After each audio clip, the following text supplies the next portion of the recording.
มาเด้อมากินหมักไหม้แบบแปลกๆเนาะหมักไหม้แปลกๆเห็นบ่นี่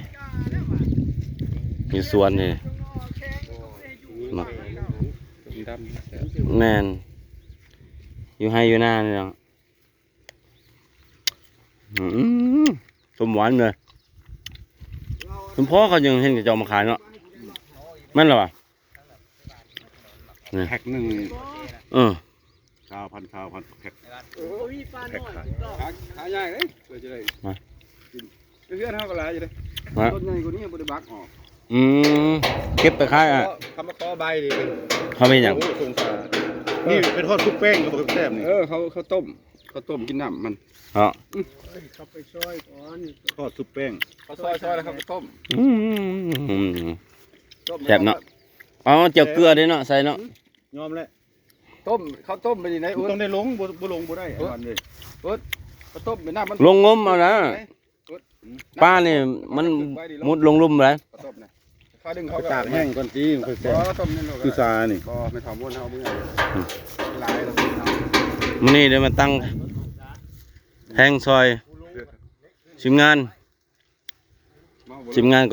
ใช้ตูด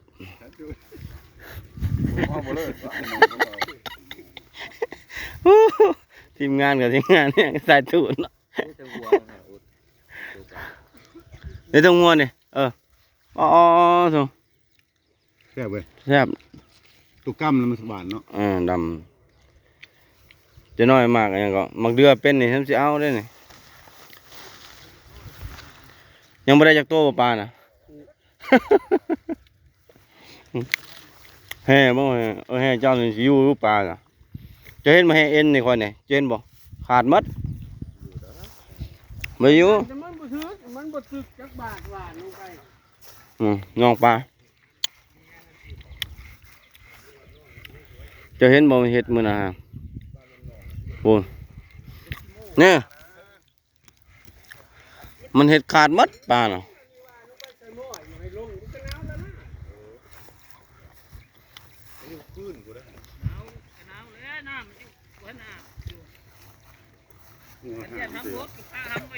ปุ๊บตัวใหญ่เลยนี่มันมักขึ้นอย่างนั้นแหละมักอยู่เบื้องนั่นเลยมันเลิกไม่บอกมันมักรีผักตบอยู่หั่นแหละมันเลิกก่อนเลยจอบบ้านเนี่ยจอบเอาจอบฮะลำอย่างครับมันชุ่มบดำโอ้หาก็เคยกินเลยเกินหมักม่อนบ่ไปบ้องคือเป็นวายมักไว้มาแต่รักษาปีปลายเลย2 ปีเลยวายหมกม่อนเองคักมักไปถึงครับ